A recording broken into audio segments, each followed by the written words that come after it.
Yo, so I've got a compilation of Henry's performance in the World Cup final, which I think is relatively underrated, especially considering he essentially got concussed in the very first minute, but also considering the role he had to play in this France team. Anyway, I'll talk more about that and his performance in this World Cup as a whole towards the end. Now, to avoid copyright, I've had to zoom in and do some filter nonsense, so it may look a little funny, but yeah. Forward, and France on a break, everybody talking the hype. France have a bit of a problem already as Thierry Henry has taken an early knock, and I personally didn't think it looked that bad initially, and more than anything it was just an accident. He ran into Cannavaro. The look on the face of Thierry Henry suggests he's almost concussed here. True defender, and he's gone down. Let's hope that Thierry Henry will get himself to his feet fairly quickly. He's a key component of this French side, is Thierry Henry. It's so important for the French side that he shakes this off. Well, but a truncated start to the game because of that. The all sniffing salts still work against France because he'd had a red card in the semi-final. But it's now a chance for Malouda. He's down, penalty! A penalty for the French. Well, shades of Germany. They'll try and open up play through Henry. Clever turn, injection of pace from Henry. Can he finish here? Slips it through. Gallas, who is certainly no slouch at the back. It's France who now look to add some pep to their movement with Thierry Henry. Gattuso will go both. He fends off Gattuso in no uncertain manner. He really sorted Gattuso out there, Henry. You never know what he might produce next. The maestro, or Henry, who fools Cannavaro, but Cannavaro stays with him. Henry, there's not been a great deal of fluency about the French, but we all know the line Henry. Cannavaro knows exactly what to do with Henry, but can he stop him in full flight? The ball through is looking good. Yeah, he's got a deep-seated groin problem, Zidane, so it's a miracle he plays as well as he does. And what about Henry here? Pace, power into the area. Shot, he could only spoon it in the end almost. It's a classic example of something you and I were talking about during the interval. A player who stays on his feet when he might have gone down. Yeah, good to see. The captain was saying that Henry should have knocked the ball out and shouldn't have... It's got through in here to Henry, who's took the near 28 to Stripling. How on earth has he got through there? Brilliantly done! And almost, I thought he was going to produce an own goal there off Zambrotta. Brilliant play from Thierry Henry. Well, fabulous, wasn't it? Because it looked as if he'd lost his balance once, twice, and then eventually 3 times. Somehow stayed on his feet. Couldn't quite pick out the perfect pass. Start to the second half. It's certainly going end to end now, isn't it? Every second of this. Zidane is played in here. 1-on-1. Cannavaro against Henry. Henry! He beat Cannavaro, but he didn't beat Buffon. Great save. The defeat, it's astonishing. But can France conjure up a lead here now? Because the French, Ribéry. No, Ribéry. He's found Henry and can plunder a goal from here. Italy 1, France 1. 6 minutes to go. Thierry Henry teasing, trying to use his pace here. He's done brilliantly. Hooks it back towards Zidane.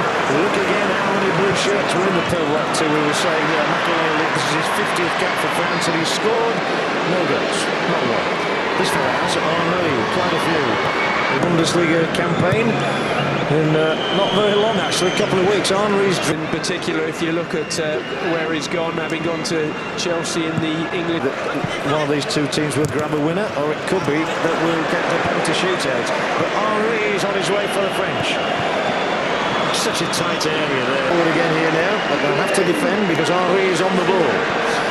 He doesn't play the same way for France that he plays for Arsenal. Henry. He's an escapologist. So yeah, I thought that was a pretty good performance. He seemed to really tired towards the end. I'm not sure what this pass was, but yeah, Henry seemed dead. He got taken off like very early in the second half of extra time. Probably that injury at the start played a part. But overall, yeah, I thought this was a good performance. In the second half especially, I thought he played really well. He was the most threatening player on the pitch. He created decent opportunities for himself virtually out of nothing. Here, Malouda probably should have made a near post run. I think that's what Henry was signaling. Here, he beat Zambrotta. The box was just so crowded. Italy were so organized and Zizou couldn't get a touch. The downside of this game was obviously he created danger without making enough of a clear-cut chance. Cannavaro had a great game with some important blocks, not to mention blocking Henry's jaw to take him out for a bit. And I think Henry's performance basically got overshadowed by Zidane's headbutt. Now, the World Cup overall, I thought he quietly had a very good tournament. When I break it down, you'll understand just how important he was. The group stages, he was okay. His first game, he was meh. But overall, I mean, he scored a couple of very important goals in that stage. He was bad against Spain in the round of 16. He barely touched the ball. But from the quarterfinal onwards, he scored the only goal against Brazil and had a good game. Like, he torched Cafu and Lucio a couple times. In the semi-final, he won the penalty for the only goal against Portugal.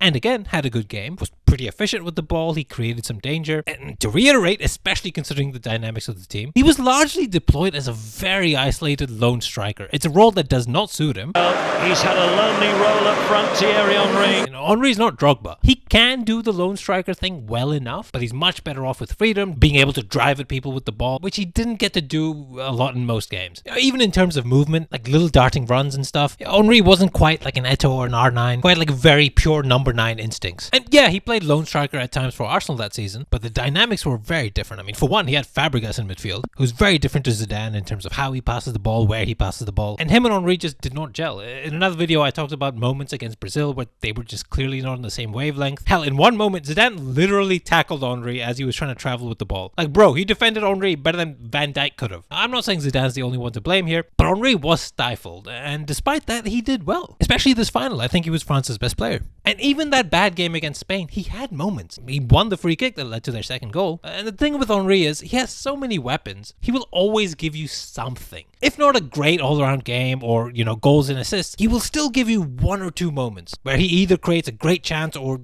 nearly creates a great chance for himself or someone else. And yeah, in this World Cup, I just think he very quietly played a very big part in almost every important moment in attack, whether that's scoring or creating the only goals in some way. Look, he wasn't spectacular, he wasn't his flamboyant best for most of it, but he also gets too overlooked. I think he was arguably like a top 5 player at this tournament. I will say he did seem to tire quite often at the end of games in this period. I think he was a bit unfit coming into it after a grueling season with Arsenal. And after this season, the next year, he had a lot of physical issues. I think this tournament sort of marked the end of peak Henry. I think sometimes maybe Henry doesn't get quite enough credit in terms of, you know, people wax lyrical about Rooney and Benzema, how they sacrificed themselves for Ronaldo. And he would sacrifice elements of his game to say, you know what, if two of us do what Cristiano does and just kind of like cheats a little bit here and there because I'm good enough, then we're probably not going to get over the line and win. And Henry, I feel, rarely gets that. In fact, he sometimes gets derided for how he played for France or Barcelona. And yeah, I mean, maybe it shouldn't be, but it's a pretty rare quality that someone of that stature and ability